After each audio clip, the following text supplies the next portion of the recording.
Puji nama Tuhan, shalom Bapak Ibu. Sekali lagi shalom. Haleluya. Siap untuk memuji nama Tuhan hari ini. Mari kita bersama-sama datang kepada Tuhan, membawa setiap syukur kita, penyembahan kita kepada Tuhan.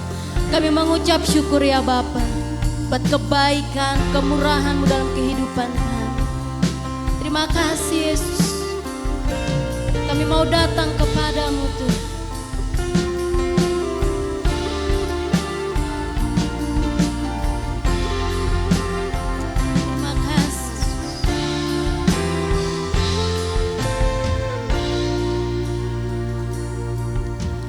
Ku datang padamu, membawa hormat dan syukurku.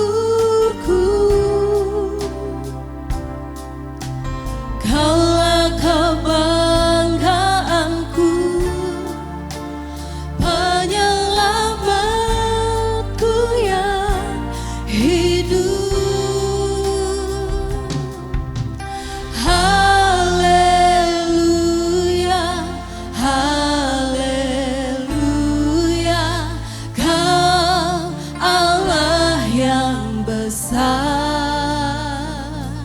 Seluruh bumi mengakui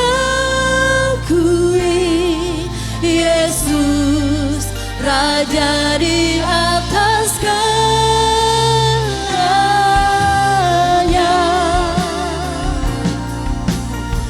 Kami mau datang kepadamu Tuhan, membawa hormat syukur kami.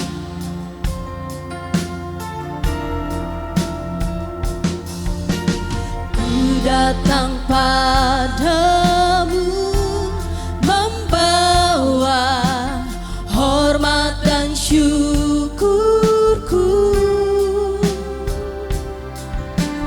Kaulah kebanggaanku, penyelamatku yang hidup.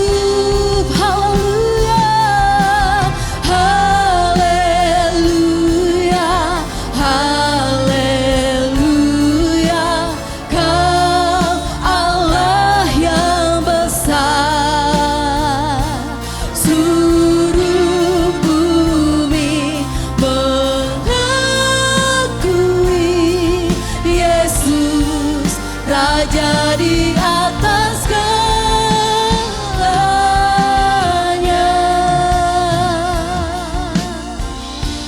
Haleluya, Kau Raja di atas segalanya Tuhan. Haleluya.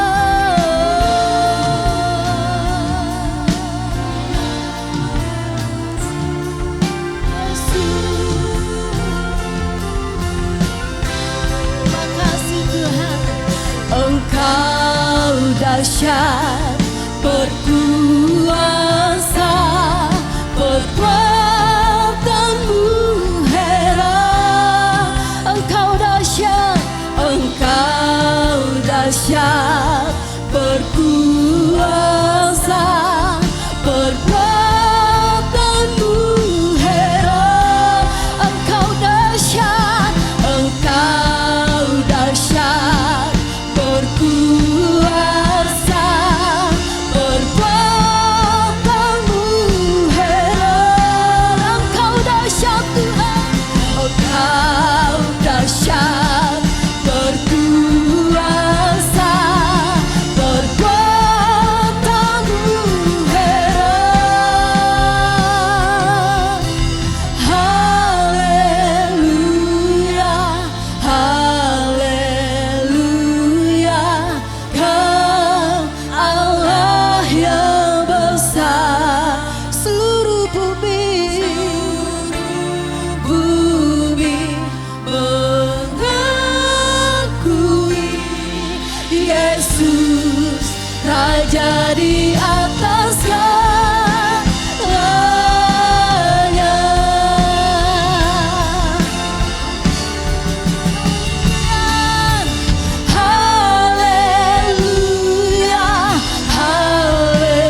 Mari datang hampiri hadiratnya. Katakan bahwa kita memerlukan Tuhan setiap waktu dalam hidup kita. Haleluya.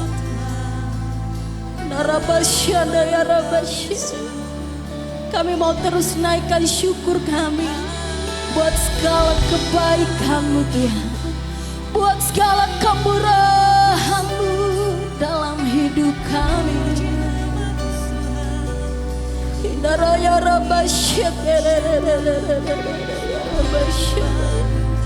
Engkau sungguh baik Tuhan.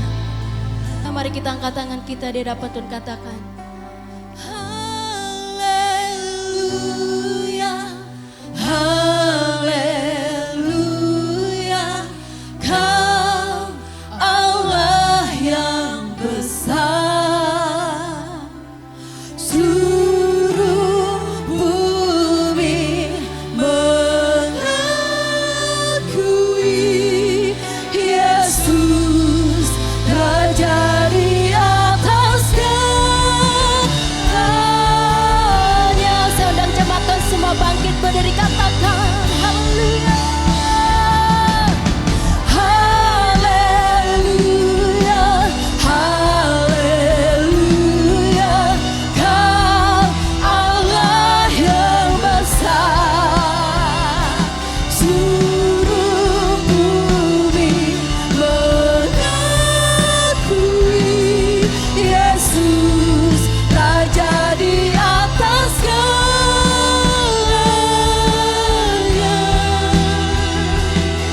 Yesus Raja di atas segalanya.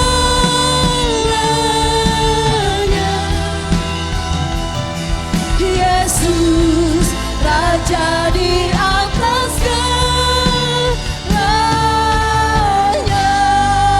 Kami mau meninggikan Engkau Tuhan, Engkau Raja di atas segalanya.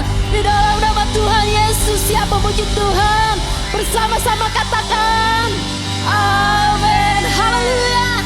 Mari kita bersama-sama menaikkan syukur kita di hadapan Tuhan. Dia Allah kita, Dia Raja kita. Haleluya.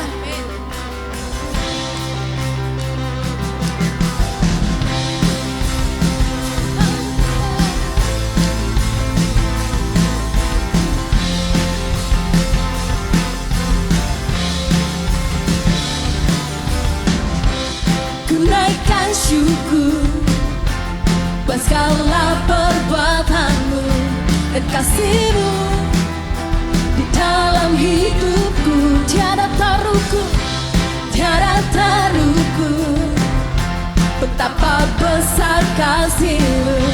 Sungguh ku kagum akan Engkau, Yesus, Kaulah segalanya, melebihi semua yang ada padaku. Yesus, Kaulah segalanya, seutuhnya ku berikan hatiku untukmu. Haleluya. Mari bersorak-sorak lebih lagi.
bersyukur kita di hadapan Tuhan.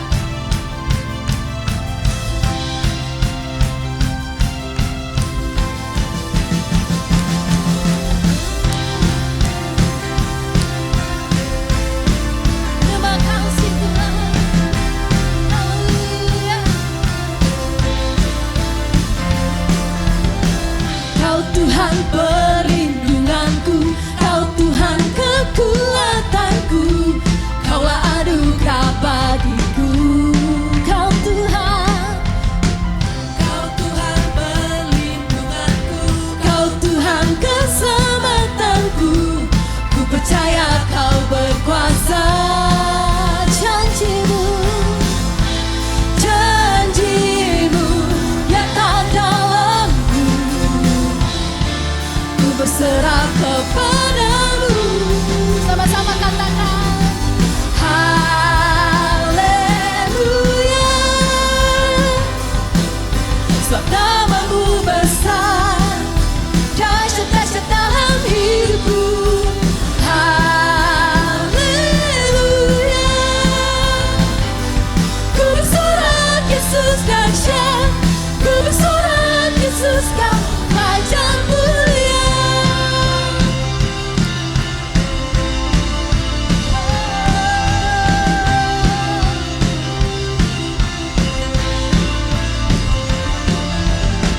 Kau Tuhan perlindunganku, Kau Tuhan kekuatanku, Kaulah anugerah bagiku. Kau Tuhan perlindunganku, Kau Tuhan keselamatanku, ku percaya Kau berkuasa. Janjimu nyata dalamku, ku berserah kepadamu. Haleluya. Sebab namamu besar, katakan dahsyat. Amin. Haleluya. Ku bersorak Yesus dahsyat, ku bersorak Yesus Kau Raja mulia. Kami mau bersorak bagi Engkau Tuhan. Haleluya.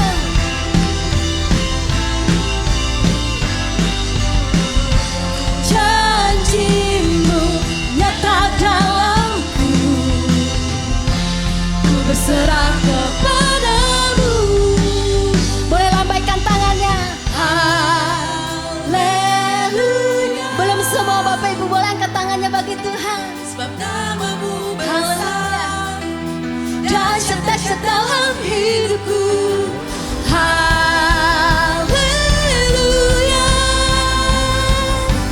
Ku bersorak Yesus dahsyat, ku bersorak Yesus Kau Raja mulia. Haleluya. Sebab namamu besar, namamu besar, dahsyat-dahsyat dalam hidupku. Haleluya. Ku bersorak Yesus dahsyat, ku bersorak Yesus Kau Raja mulia. Ku bersorak Yesus dahsyat, ku bersorak Yesus Kau Raja mulia. Ku bersorak Yesus dahsyat, ku bersorak Yesus Kau Raja mulia.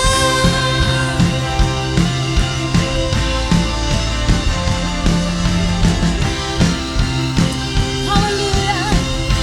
Sebab Engkau Raja kami Tuhan. Haleluya. Engkau Raja kami. Puji nama Tuhan. Sebelum duduk boleh lihat kiri kanannya. Katakan Yesus kita dahsyat. Haleluya. Puji nama Tuhan. Silakan duduk Bapak Ibu. Seberapa dari kita yang rindu lebih lagi mengalami Tuhan siang hari ini. Haleluya. Saya percaya setiap kita ya Bapak Ibu. Kita rindu lebih lagi mengalami Tuhan. Terima kasih Yesus.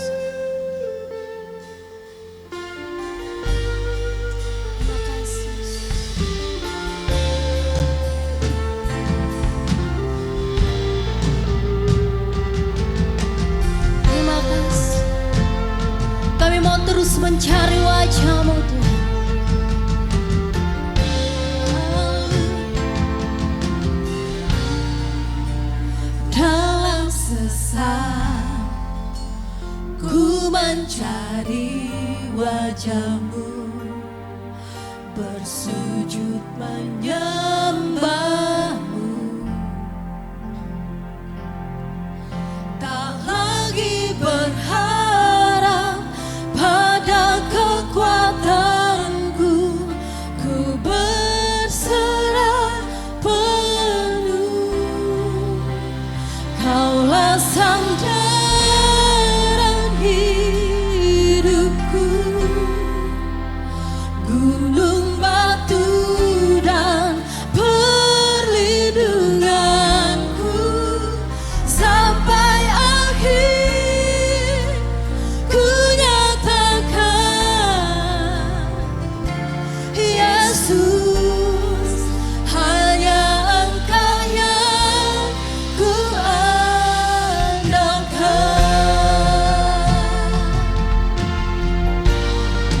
Hanya Engkau yang kami andalkan, Tuhan.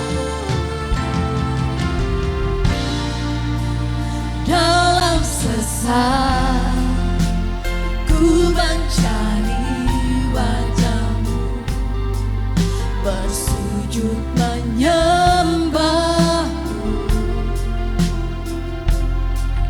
tak lagi berharap pada kekuatanku, ku berserah penuh. Kaulah sandaran hidupku, gunung batu dan perlindunganku, sampai akhir ku nyatakan, Yesus, hanya Yesus, Kaulah sandaran hidupku. Katakan, Engkau gunung batu kami,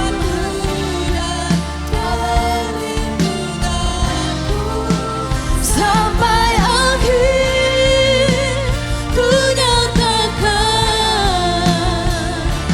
Yesus, hanya Engkau yang ku andalkan.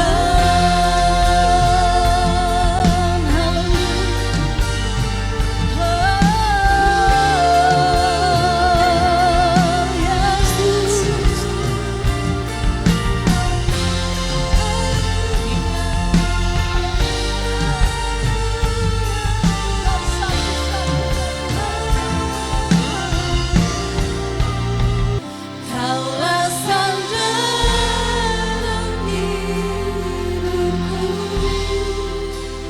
gunung batu dan perlindunganku, sampai akhir ku nyatakan,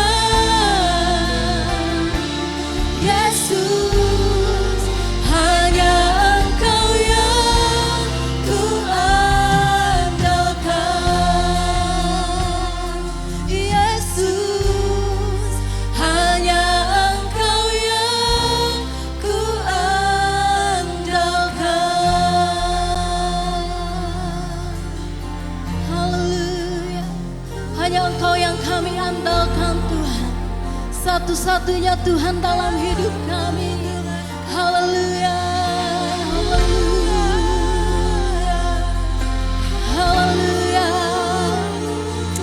Inaraya rabasya, daya rabasya. Haleluya. Haleluya. Haleluya.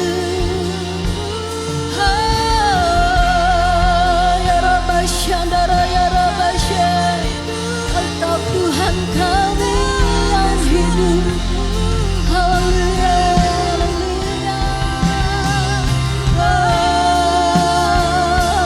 Ya rabasya, daya rabasya. Haleluya. Engkau gunung batu kami, Tuhan. Engkau keselamatan kami. Inarabasya, daraya rabasya, daraya rab. Haleluya.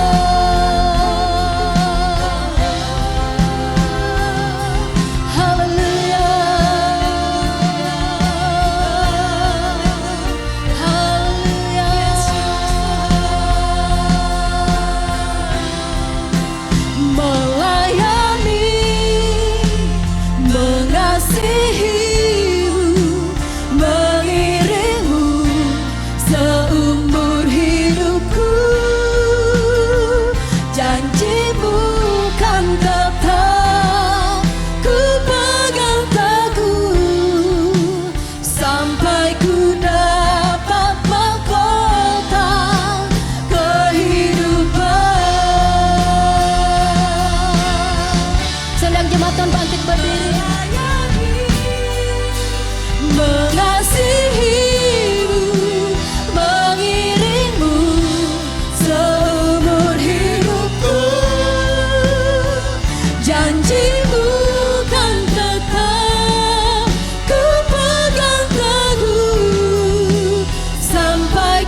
sorak-sorai. Haleluya. Haleluya. Haleluya.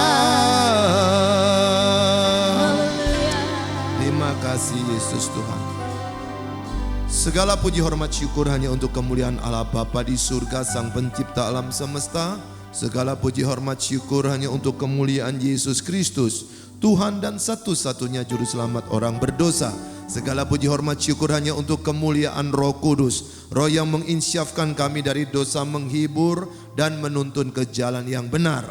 Allah Tritunggal Maha Kudus, kami bersyukur saat ini kami bisa beribadah di tempat ini. Kami bersyukur kami sudah bernyanyi untuk memuliakan nama Tuhan, dan kami bersyukur punya kekuatan kesempatan untuk mendengarkan firman Tuhan. Sebelum hamba-Mu yang terbatas dan hina dina ini menjelaskan sesuatu dari yang Maha Kudus, oleh sebab itu ya Tuhan Yesus, urapi satu persatu umat-Mu yang hadir, jamah satu persatu jemaat-Mu, lawatlah kami semua, supaya setiap yang hadir pada saat ini dipastikan diberkati oleh firman Tuhan. Yang sakit Tuhan jamah dan sembuhkan, yang berbeban berat Tuhan pasti akan pulihkan, yang takut melihat kepada hari besok Tuhan Yesus pasti buka jalan, karena bersama dengan Tuhan Yesus kami akan mampu mengatasi semua persoalan. Berkarya Roh Kudus kami siap untuk menikmatinya. Di dalam nama Tuhan Yesus kami sudah mengucap syukur dan berdoa. Haleluya. Mari kita sama-sama katakan amin. Berikan tepuk tangan dong Tuhan Allah kita. Haleluya. Silakan duduk saudara. Shalom. Shalom. Apa kabar? Ada sukacita? Coba lihat senyumnya dong. Shalom. Apa kabar? Ada sukacita? Mana senyumnya? Alkitab berkata hati gembira adalah obat yang manjur, tapi semangat yang patah mengeringkan tulang. Saya senang setiap memulai firman mengingatkan jemaat Tuhan dari Amsal 17 ayat yang ke-22 itu. Kenapa saudara? Karena hidup manusia tak pernah sepi dari persoalan. Hari ini seseorang bisa sehat, beberapa hari kemudian bisa sakit. Hari ini orang sedang sakit, beberapa hari kemudian bisa sehat. Jadi keadaan di dunia kita harus belajar menerima kenyataan itu. Kalau tidak, kita bisa marah-marah dengan Tuhan. Kita bisa kecewa dengan kehidupan kita. Belajarlah dari orang Kristen yang sadar kakinya sedang menginjak ke bumi. Karena di situ kita bukan cuma kuat ketika kita beribadah kepada Tuhan, tetapi kita tetap akan teguh meskipun apa yang ada di depan kita tidak sesuai dengan harapan yang sedang kita pikirkan. Hari ini saya tidak tahu apa yang menjadi pergumulan hidup saudara. Tapi kerinduan saya adalah pastikan pagi hari ini setiap yang hadir diberkati oleh firman Tuhan. Amin. Karena dengan demikian engkau punya kekuatan untuk menghadapi kenyataan tanpa kita penuh keraguan. Kita tidak mudah ketakutan karena kita punya Tuhan Yesus Kristus, bukan Tuhan yang mati, tapi Tuhan yang sudah pernah merasakan penderitaan sebagai manusia di muka bumi ini. Dan sekarang dia sedang bertahta di surga menantikan kita kembali. Itu sebabnya hari ini saudara kita akan merenungkan tentang Yesus versi Alkitab. Tadi pagi saya sudah berbagi tentang Yesus versi Perjanjian Lama. Tapi saat ini kita akan merenungkan tentang Yesus versi Perjanjian Baru. Hari ini banyak beredar isu tentang Yesus yang dipergunakan para konten kreator untuk mengisi semua videonya, perbincangannya, atau talk show-nya, atau debatnya. Itu suka membicarakan tentang Yesus. Berarti apa? Yesus kita keren bukan? Orang kalau nggak suka, ngapain dibicarakan? Tapi mereka nggak suka, tetap suka mendiskusikan.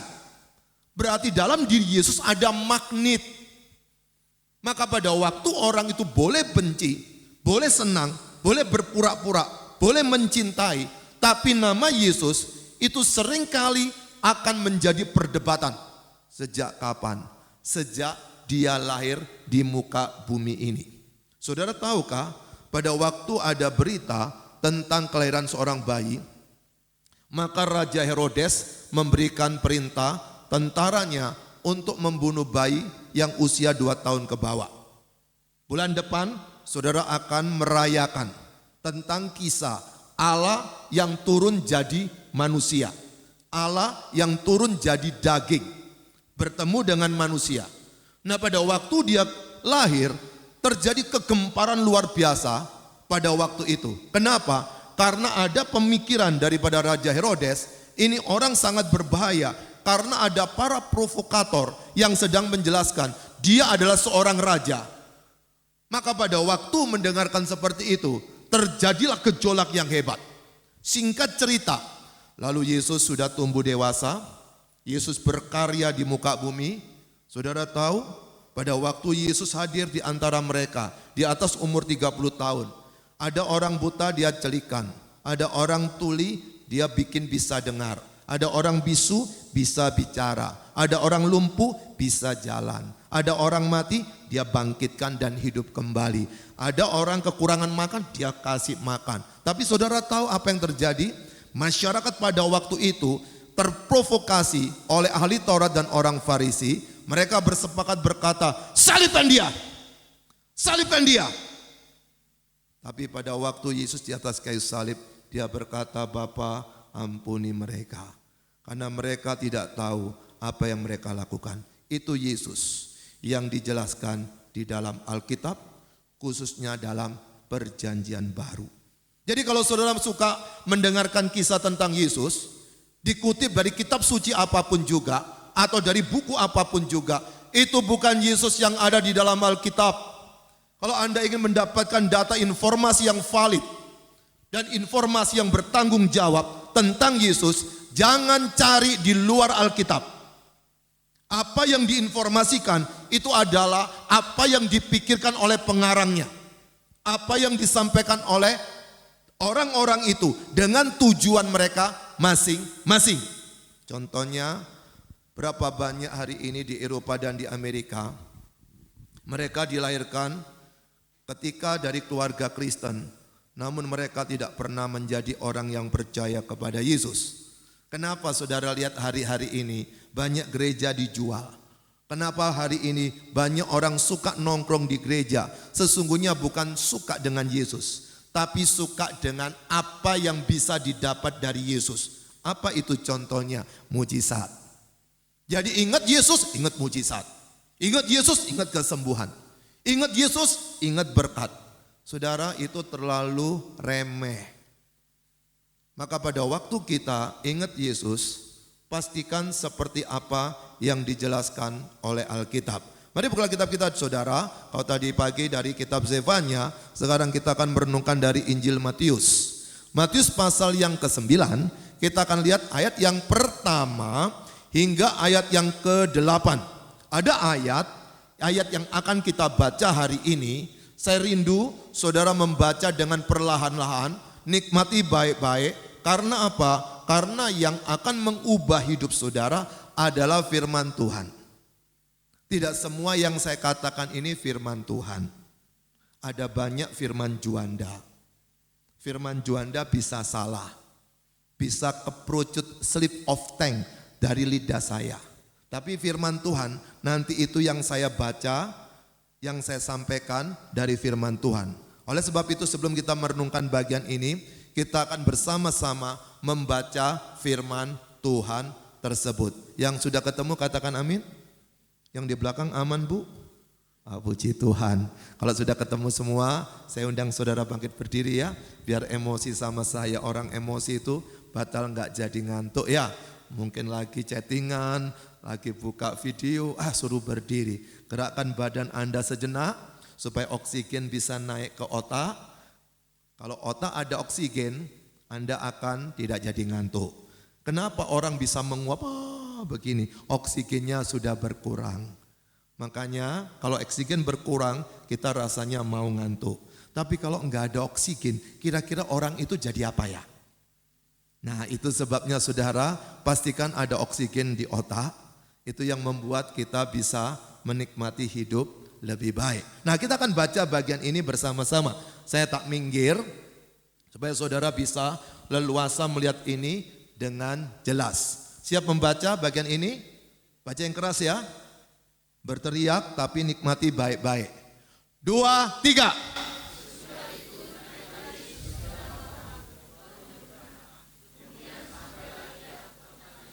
Dua.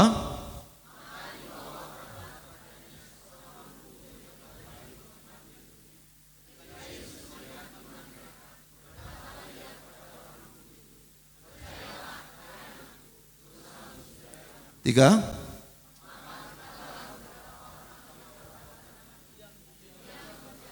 Empat.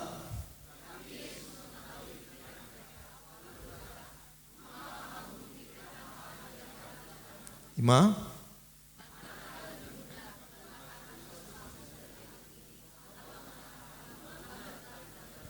Enam.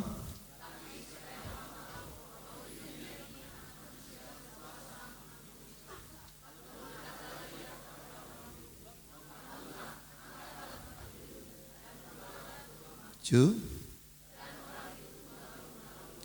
8.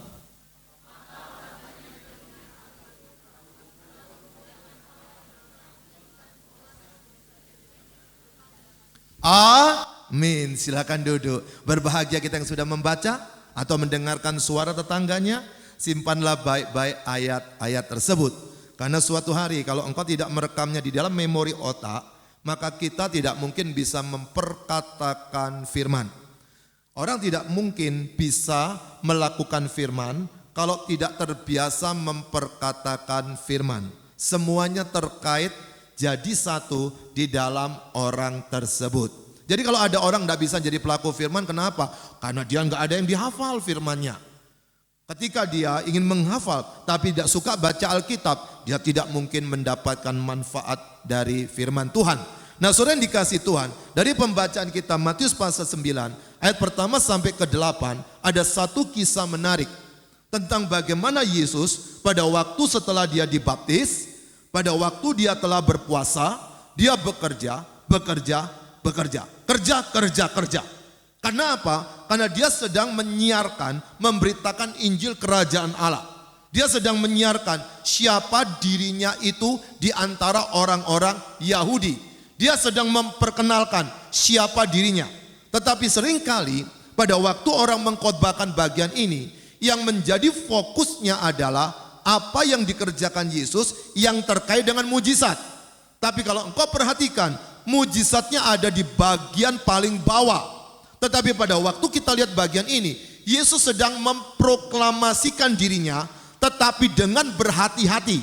Mengapa berhati-hati? Karena di sekitarnya ada orang Farisi dan ahli Taurat yang memiliki konsep pemikiran yang berbeda sedikit dengan Yesus. Dan pada waktu ketika Yesus sedang melakukan sesuatu, dan kita baca tadi, mereka pun tidak terima. Lalu mereka berkata, ini orang menghujat Allah. Nah, dari bagian ini kita akan belajar tentang Yesus versi perjanjian baru. Siapa dia? Saudara perhatikan di dalam ayat yang pertama tadi, pasal 9 ayat yang pertama. Sesudah itu naiklah Yesus ke dalam perahu, lalu menyeberang. Kemudian sampailah ia ke kotanya sendiri. Pertanyaannya, dia naik perahu nyebrang kemana? Kita cari informasi kepada Markus pasal yang kedua. Perhatikan ayat yang pertama. Dalam Markus pasal kedua, ayat yang pertama saudara, dikatakan sebagai berikut. Kemudian sesudah lewat beberapa hari, waktu Yesus datang lagi, kemana dia? Ke Kapernaum. Tersiarlah kabar bahwa ia ada di rumah. Rupa-rupanya Yesus pergi ke satu kota namanya Kapernaum. Kalau saudara pernah ke Israel, itu di daerah Galilea, di Israel bagian utara.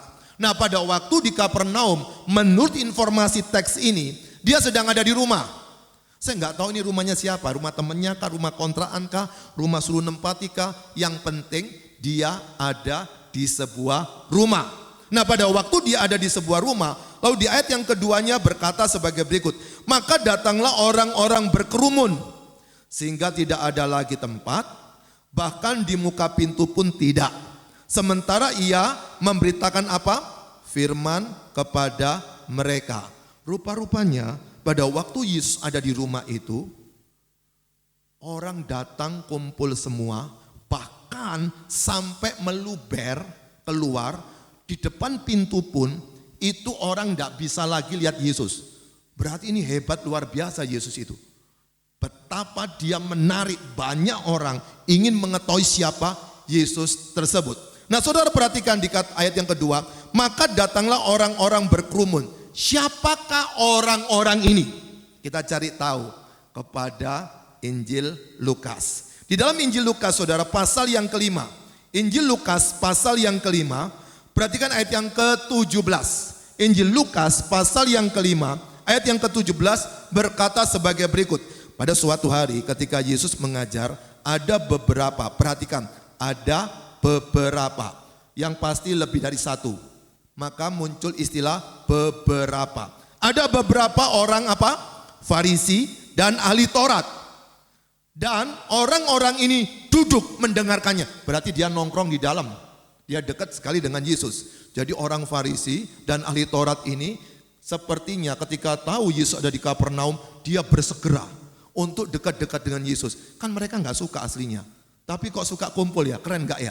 Jadi dia nggak suka, tapi suka untuk dekat dengan dia. Seperti sekarang itu banyak sekali konten kreator, video-video yang nggak suka Yesus, tapi suka memanfaatkan Yesus supaya viewernya naik, supaya tontonannya banyak, supaya di-subscribe, supaya yang followernya dia tambah banyak. Tapi intinya nggak beda dengan apa yang terjadi pada ayat yang ke-17 ini. Orang Farisi dan ahli Taurat duduk mendengarkannya.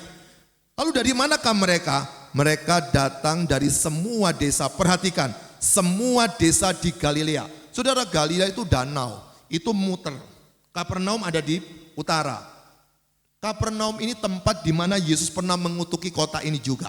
Jadi Kapernaum ini banyak ada mujizat, banyak pula persoalan di situ sehingga dikutuki Yesus. Nah, orang Farisi dan ahli Taurat itu muncul dari daerah utara tersebut. Mereka kumpul di situ. Tetapi perhatikan baik-baik, mereka datang dari semua desa di Galilea, tapi ada kata dan, Yudea dan dari Yerusalem. Yudea dan Yerusalem itu berada di selatan. Menurut Google Map, itu kalau jalan kaki kira-kira 2 hari. Kalau mau nyoba silakan, dari selatan sampai ke utara.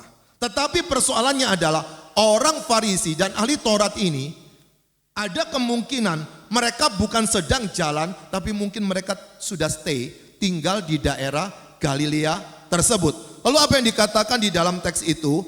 Kuasa Tuhan menyertai dia, Yesus, sehingga ia dapat menyembuhkan orang sakit. Kita sekarang kembali lagi saudara kepada Markus pasal yang kedua. Perhatikan di dalam ayat yang ketiga. Pada waktu dia sedang memberitakan itu, Markus pasal 2 ayat yang ketiga, ada orang-orang datang membawa kepada Yesus seorang apa? Lumpuh dan digotong oleh 4 orang. Ada orang lumpuh.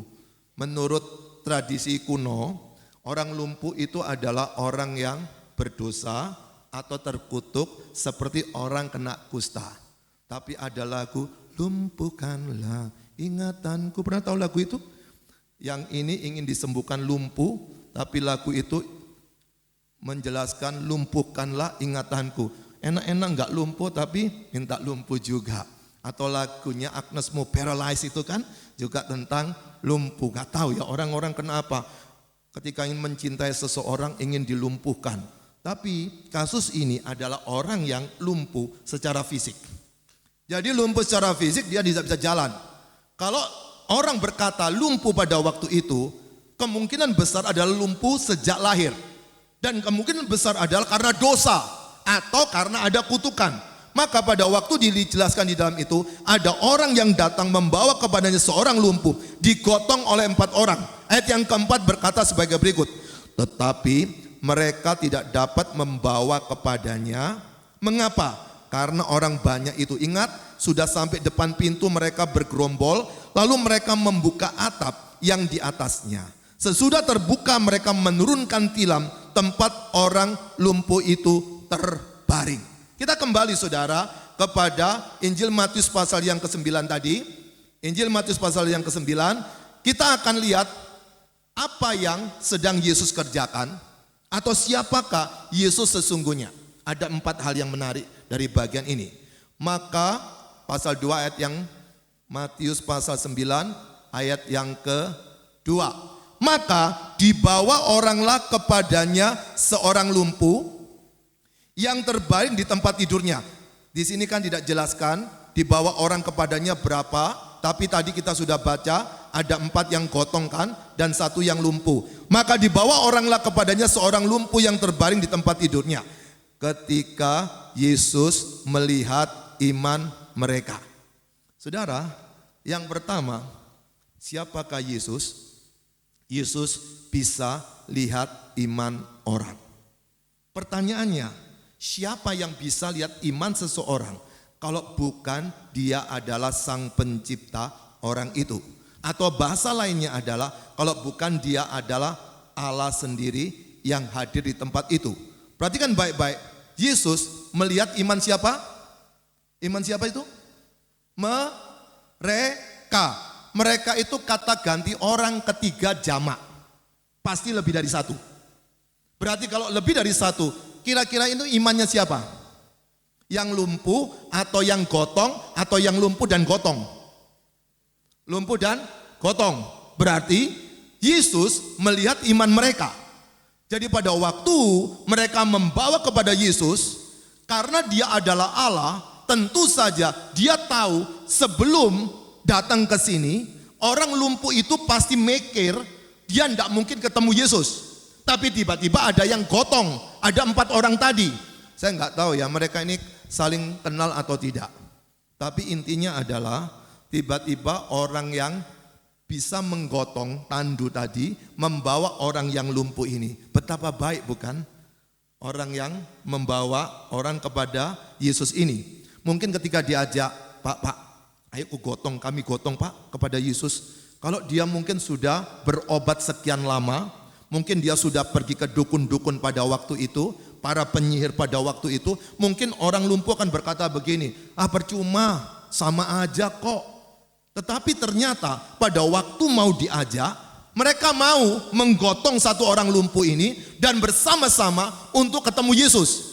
Persoalan belum selesai. Karena sampai di dalam rumah itu full pengunjung. Lalu si lumpuh ini kan tidak bisa, permisi, saya minta jalan khusus karena saya lumpuh. Oh tidak bisa kan? Lalu orang-orang ini naik ke atap genteng rumah di mana Yesus ada. Saya tidak tahu apakah minta izin RT dan RW, tapi yang pasti untuk menaikkan ini butuh tenaga dan butuh keseriusan. Kemudian melubanginya, lalu menurunkan. Coba bayangkan nurunkan orang itu tidak langsung dilempar yang gelundung begitu enggak, tapi diturunkan pelan-pelan persis di depan Yesus. Anda perhatikan baik-baik, kisah yang menarik. 1 orang lumpuh, dia tidak mungkin bisa ketemu Yesus, tetapi saya tidak tahu apakah hatinya tahu siapa Yesus. Tapi yang kedua, ada 4 penggotong yang ingin menolong membawa kepada Yesus. Berarti apa? Pentingnya orang-orang yang memiliki iman yang bagus, itu yang bisa menolong orang-orang yang sedang lemah imannya. Itu sebabnya saudara jangan pernah lari dari persekutuan-persekutuan gereja dimanapun kau berada. Meskipun mereka orang yang menjengkelkan saudara. Pada waktu COVID telah berlalu, lalu ada orang berkata seperti ini, males Pak aku ke gereja. Loh kenapa males? Orangnya jahat-jahat Pak di gereja. Kemudian saya berkata, sangat betul apa yang kau ucapkan. Loh kenapa betul Pak? Iya, karena yang baik-baik sudah dipanggil Tuhan. Ini sisa stok-stok yang belum dipanggil masih bermasalah. Jadi kalau suamimu jahat, bersyukurlah. Jangan keburu baik, jangan-jangan dipanggil Tuhan juga ya. Atau istri, atau anak, orang tua. Di antara kita pasti ada orang-orang jahat. Tetapi ingat, kita yang beriman, kita yang bisa tolong dia. Kita bisa membantu orang untuk membawa kepada Yesus. Itu yang dilakukan oleh orang lumpuh secara pribadi tidak mungkin bisa. tetapi 4 penggotong itu yang membawa orang lumpuh untuk menjumpai Yesus. Lalu dikatakan di dalam ayat yang kedua, maka dibawa oranglah kepadanya seorang lumpuh yang terbaring di tempat tidurnya. Pada waktu orang lumpuh dibawa, lalu ketika Yesus melihat iman mereka, berkatalah ia kepada orang lumpuh itu, percayalah hai anakku, dosamu sudah diampuni. Yang kedua saudara, Yesus bisa mengampuni dosa. Siapa yang bisa mengampuni dosa? Kecuali orang yang dirinya di mana dia disakiti. Tadi pagi saya kasih contoh Pak David. Kalau saya punya salah dengan Pak David, kemudian Pak David tidak mau mengampuni saya, tiba-tiba Bu David bilang, sudah Pak, saya yang akan ngampuni Pak.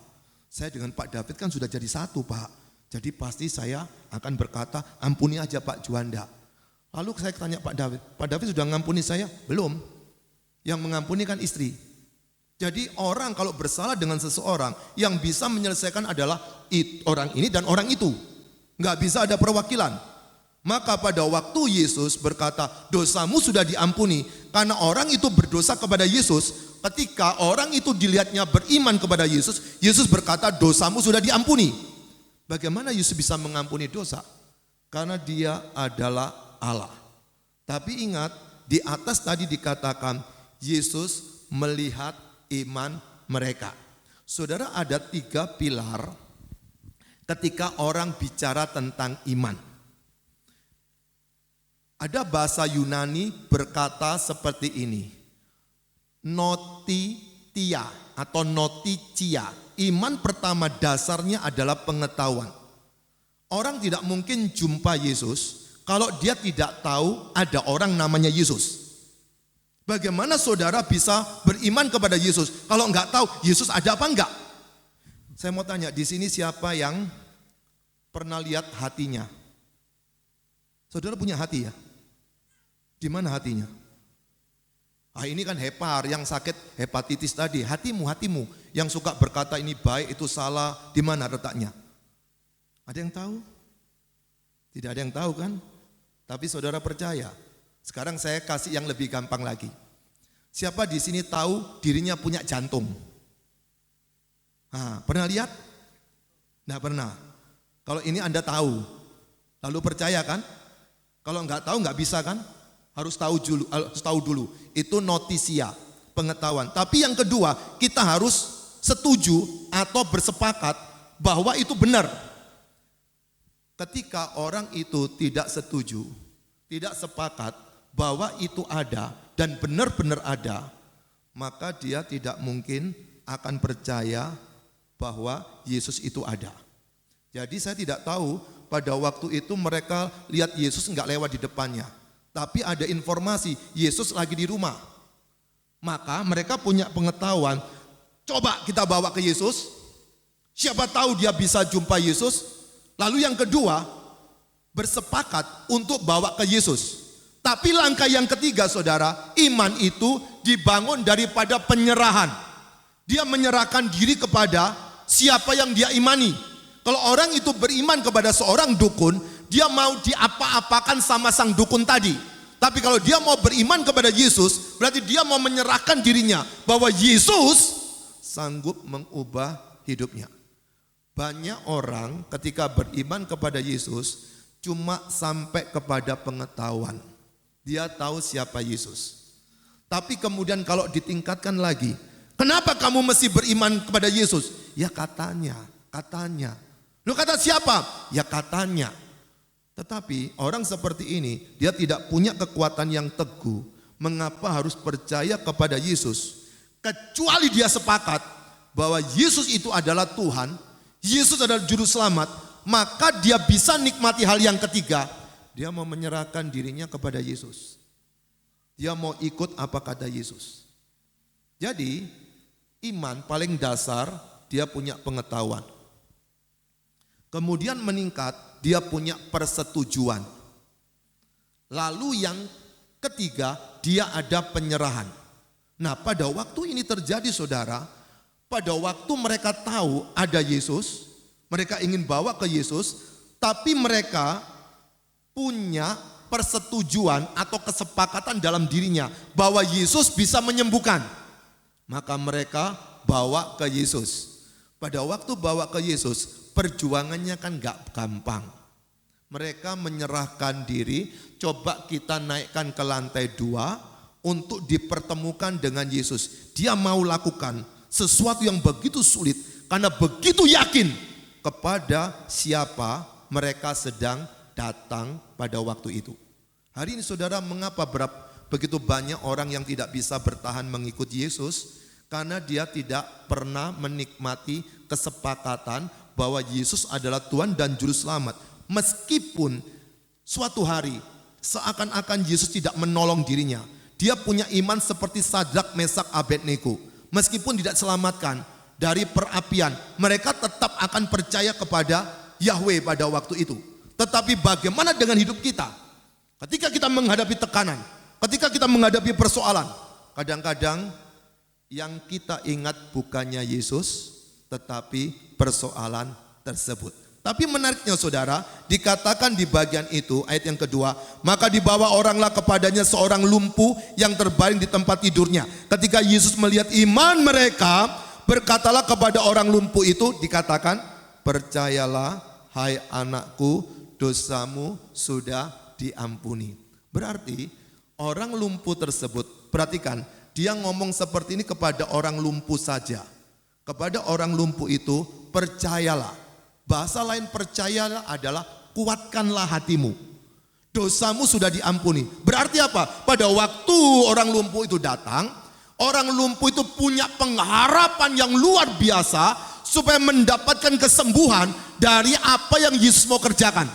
Dan Yesus tahu iman mereka, lalu dia berkata, kuatkan imanmu, percayalah. Dosamu diampuni. Saudara, Yesus bukan cuma memikirkan tentang kesehatannya, tapi dia memikirkan masalah yang lebih penting daripada cuma persoalan kesehatan. Yesus bisa mengampuni dosa daripada orang itu. Berarti Yesus bukan sembarang manusia, tetapi Yesus adalah Allah sendiri yang turun jadi manusia. Dan dia mengampuni dosa, berarti dia tahu persoalan terberat daripada orang lumpuh ini bukan masalah lumpuhnya, tapi masalah dosanya. Saudara, setelah itu apa yang terjadi? Perhatikan di dalam ayat yang ketiga. Maka berkatalah beberapa orang ahli Taurat. Beberapa orang ahli Taurat dalam hatinya, ia menghujat Allah. Saudara, kapan Yesus menghujat Allah? Pernah enggak saudara nonton di video, orang suka berkata begini, coba tolong buktikan kepada saya, di mana di dalam ayat Alkitab, di situ Yesus berkata, akulah Allah dan sembahlah aku. Saudara kalau cari sampai ketemu, saya kasih hadiah. Tidak akan ada. Yesus tidak pernah di dalam hidupnya berkata, akulah Allah, sembahlah aku. Tidak akan ada. Kenapa tidak ada? Karena kalau sampai Yesus berkata, akulah Allah, berarti dia melanggar hukum Taurat. Saudara, hukum Taurat itu ada 613. Kemudian dirangkum jadi 10. Hukum pertama adalah jangan ada padamu ilah lain. Jadi Yesus enggak mungkin berkata akulah Allah. Tidak mungkin. Jadi kalau engkau nonton orang-orang yang suka mengata-ngatai, di mana ada dalam Alkitab Yesus berkata akulah Allah? Pastikan tidak ada. Karena kalau sampai Yesus berkata seperti itu, dia tidak menggenapi hukum Taurat, tapi melanggar hukum Taurat. Padahal Yesus sudah dibaptis, Yesus sudah disunat, dia melakukan seluruh aturan hukum Taurat. Masa dia berkata akulah Allah? Tidak mungkin ada. Ketika orang berkata, di mana ada akulah Allah? Anda berkata, itu pasti tidak ada, Pak. Itu kenapa tidak ada? Karena Yesus taat kepada Bapanya dan taat kepada hukum Taurat, dia tidak akan melanggar. Tapi saudara juga bisa berkata seperti ini kepada mereka. Anda boleh berkata, Yesus juga tidak pernah berkata, aku bukan Allah dan jangan sembah aku. Juga enggak ada.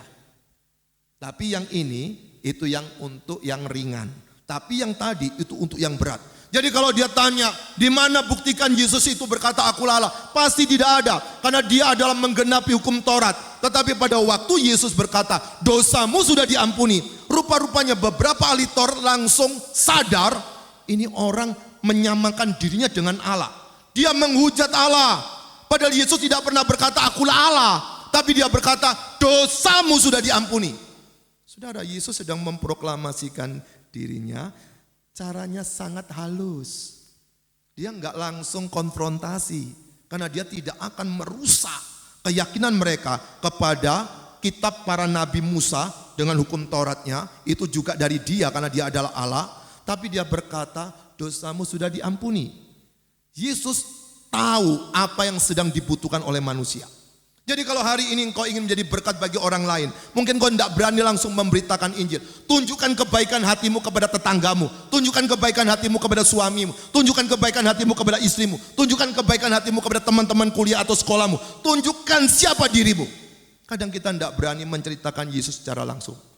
Tapi tunjukkan bahwa orang punya Yesus, itu cara hidupnya tidak sama dengan orang di luar Yesus. Tapi kemudian saudara yang menarik, perhatikan di dalam ayat yang keempat, tetapi Yesus mengetahui pikiran mereka, lalu berkata, mengapa kamu memikirkan hal-hal yang jahat di dalam hatimu? Saudara tahu, Yesus tahu isi pikiran orang, dan dia tahu isi hati. Apakah Yesus tidak tahu isi pikiran Anda? Apakah dia tidak tahu isi hati Anda? Sangat tahu. Jadi sebelum engkau berdoa, dia sudah tahu isi hatimu seperti apa. Pada waktu engkau ketakutan, dia sudah tahu isi pikiran kita seperti apa. Karena dia Allah, dia tahu sekali apa yang sedang digumulkan oleh umatnya. Pada waktu seseorang sedang menghadapi perjuangan berat, dia sudah merasakan itu. Pada waktu dia di Getsemani, dia pernah berkata, mau mati rasanya, gak kuat aku ini. Dia berdoa kepada Bapaknya. Hari ini saya tidak tahu perjuanganmu seperti apa, kegelisahan hatimu seperti apa. Datanglah kepada Yesus, karena dia adalah Allah yang sanggup untuk menolong hidupmu. Tetapi kadang-kadang kita cuma sampai di pengetahuan. Ingat 3 tadi, baru sampai di pengetahuan. Tapi engkau tidak ada persetujuan dengan dirimu bahwa Yesuslah, dia bukan cuma sekedar manusia. Kalau sampai di persetujuan, engkau belum menikmati iman yang utuh. Maka P yang ketiga, penyerahan dirimu kepada Yesus. Waktu orang berani menyerahkan diri kepada Yesus, di situ dia menikmati iman yang begitu berkualitas. Tapi pada waktu sampai pengetahuan sudah beriman, sampai ke persetujuan, naik imannya. Tapi kalau sampai dia menyerahkan dirinya kepada siapa dia percaya, tingkat kualitas imannya sudah berbeda. Kemudian saudara, dalam perjalanan percakapan ini, lalu dikatakan di ayat yang kelima, manakah lebih mudah mengatakan dosamu sudah diampuni, atau mengatakan bangunlah dan berjalanlah. Ayat yang keenam, tetapi supaya kamu tahu bahwa di dunia ini anak manusia Yesus berkuasa mengampuni dosa. Lalu berkatalah ia kepada orang lumpuh ini, perhatikan menarik ini, bangunlah, angkatlah tempat tidurmu, pulanglah ke rumahmu. Dan orang itu pun bangun lalu pulang. Yesus bisa buat mujizat. Dia bisa menyembuhkan. Saya mau tanya, siapa di antara saudara yang sakitnya lebih hebat daripada orang lumpuh? Apapun penyakit kita, Yesus sanggup karena dia yang menciptakan kita. Tetapi saudara perhatikan baik-baik, kenapa kasus mujizatnya paling bawah? Baru naik ke atas, sampai di atas, Yesus bisa melihat iman. Karena saudara, yang bisa bikin mujizat bukan cuma Yesus. Pada waktu itu, penyihir juga bisa bikin mujizat. Ingat dalam Matius pasal 7, Yesus pernah berkata begini, ada orang yang berkata, aku sudah bikin mujizat, aku sudah menyembuhkan, aku sudah mengusir setan. Yesus berkata, enyalah, aku tidak mengenal engkau. Orang ini sudah melakukan sesuatu yang dilakukan oleh Yesus, tapi Yesus berkata, enyalah, aku tidak mengenal engkau. Kenapa mujizat paling bawah? Karena selain Tuhan, hantu juga bisa bikin mujizat. Tuh hantu mirip sekali bukan? Hati-hati saudara, tidak semua mujizat dari Yesus. Tapi naik ke atas, sampailah di situ Yesus mengetahui pikiran dan hati.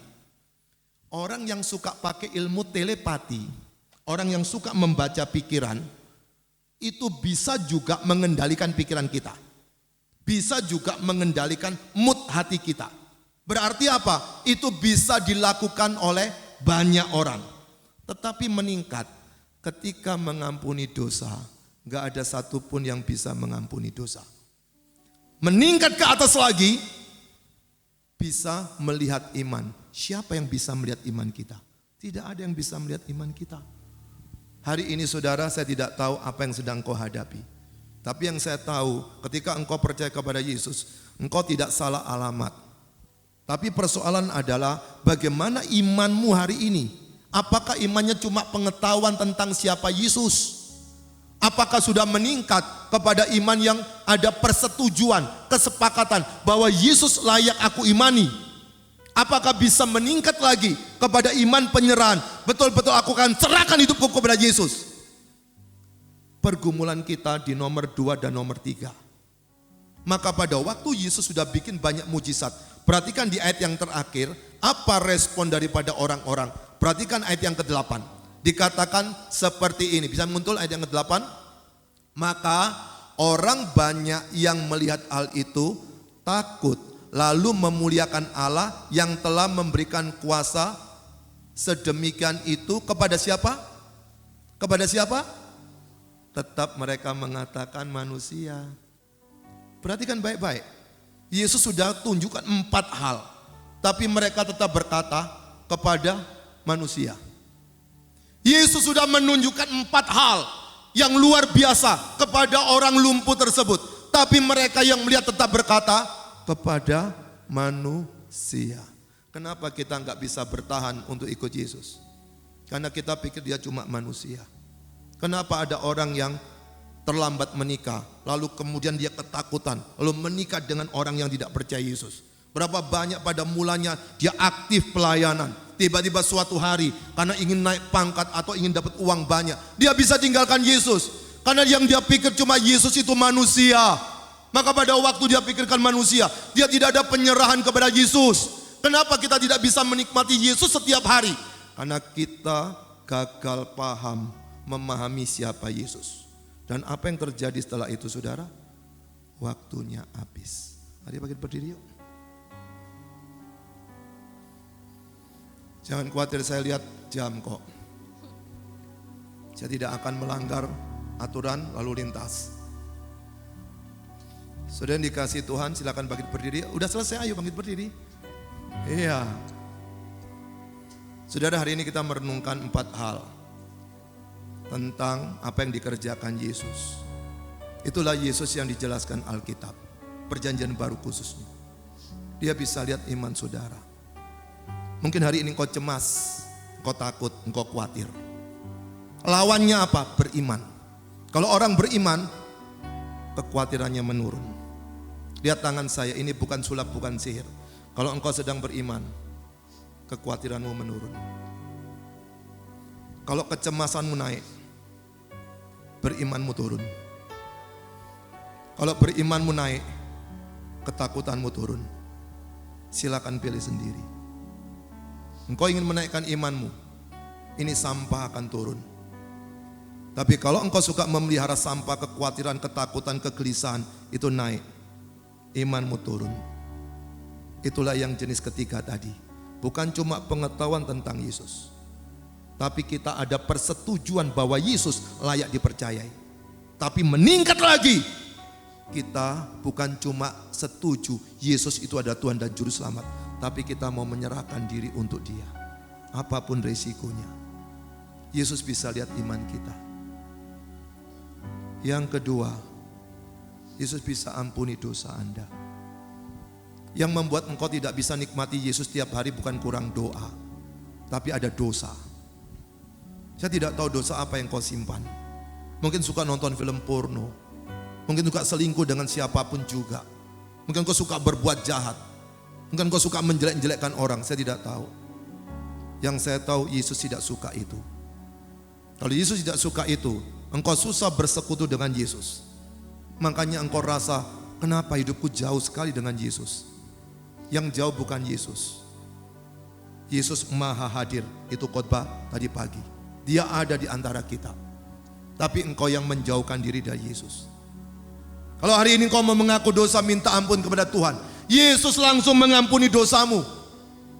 Walaupun dosamu semerah kirmisi, Dia bisa putihkan seputih salju. Dia sangat mencintai kita. Dia ingin suatu hari pada waktu kita meninggalkan dunia ini, engkau berjumpa dengan Yesus. Tapi kalau engkau tidak ada Yesus, bagaimana engkau bisa berjumpa dengan Yesus? Hari ini buka hatimu, undang Yesus menjadi bagian hidupmu. Engkau akan menikmati bukan cuma persoalan di dunia ini, tapi sampai hidup yang kekal. Tapi yang ketiga, Dia tahu pikiranmu, Dia tahu isi hatimu. Tidak bisa kita manipulasi. Ketika engkau bernyanyi, ku mau sepertimu Yesus, tapi hatimu mungkin sedang jengkel dengan seseorang. Dia tahu. Dia tahu siapa orang munafik. Dia tahu siapa orang jahat. Pelayanannya bagus, tapi suka memecah belah sesama teman-teman di gereja. Dia tahu isi pikiranmu. Dia tahu isi hatimu. Tapi yang keempat, Dia bisa menyembuhkan penyakitmu. Dia bisa membuat orang lumpuh bisa berjalan. Hanya untuk menjelaskan siapa Yesus, maka ada objek namanya orang lumpuh. Supaya pada waktu orang lumpuh itu disembuhkan, Yesus sedang memproklamasikan siapa dirinya. Kalau hari ini kau ada masalah, Yesus sedang menjelaskan sesuatu dengan hidupmu. Saya tidak tahu penyakitmu seperti apa. Dia sanggup menyembuhkan kau hari ini juga. Tetapi yang penting bukan masalah sembuh. Tapi setelah itu apa yang kau kerjakan? Apakah kau memuliakan Yesus? Hanya cuma memanfaatkan Yesus? Hari ini datang berdoa kepada Tuhan. Izinkan Roh Kudus berkarya dalam hatimu hari ini. Dia tahu kegelisahan hatimu. Dia tahu kekhawatiranmu seberapa. Dia bisa ampuni dosamu. Dia tahu pikiran dan hatimu. Dia tahu apa yang menjadi penyebab engkau tidak bisa menikmati hidup dengan baik karena sakit penyakitmu. Dia tahu sekali. Tapi jangan sampai seperti orang-orang ini berkata, dia cuma manusia. Hari ini tundukkan kepala, berdoa kepada Tuhan. Semuanya berdoa. Katakan isi hatimu kepada Tuhan Yesus. Biarkan Dia berkarya dalam hidupmu pada hari ini. Kalau ada di antara engkau yang hari ini sudah beragama Kristen, tapi engkau belum punya Yesus, buka hatimu, undang Yesus. Katakan, Tuhan Yesus, hari ini aku mengaku dosa. Ampuni saya Tuhan Yesus, ampuni saya. Saya tidak tahu dosamu seperti apa. Walaupun dosamu semerah kirmisi, Yesus bisa putihkan seputih salju. Akui di hadapan Tuhan. Mungkin suamimu tidak tahu, istrimu tidak tahu, anakmu tidak tahu, orang tuamu tidak tahu, Bapak pendeta tidak tahu, pelayan Tuhan tidak tahu, tapi Yesus tahu. Kalau engkau ingin beres di hadapan Tuhan, akui dosa-dosamu. Ayo semua berdoa. Biarkan Roh Kudus berkarya, tidak usah malu kalau engkau sedang meneteskan air mata hari ini. Dia sanggup berkarya untuk hidupmu. Mungkin hari ini engkau punya pikiran yang sumpek, judek, jenuh, bete, atau hatimu yang tidak karuan. Ayo datang ke Yesus. Biarkan Dia berkarya untuk hidupmu hari ini. Tidak ada mustahil. Dia pun bisa menyembuhkan sakit penyakitmu. Datang kepada Dia. Yang suka pakai dukun-dukun, bertobat dalam nama Yesus. Yang suka pakai sihir-sihir, bertobat dalam nama Yesus. Dia tidak ingin diduakan. Dia mencintai kita luar biasa. Semua berdoa. Semua berdoa. Saya berikan 15 detik. Masing-masing berdoa kepada Tuhan. Katakan isi hatimu kepada Tuhan.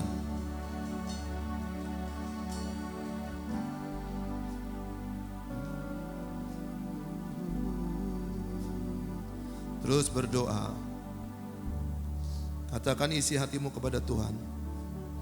Syukur. Haleluya.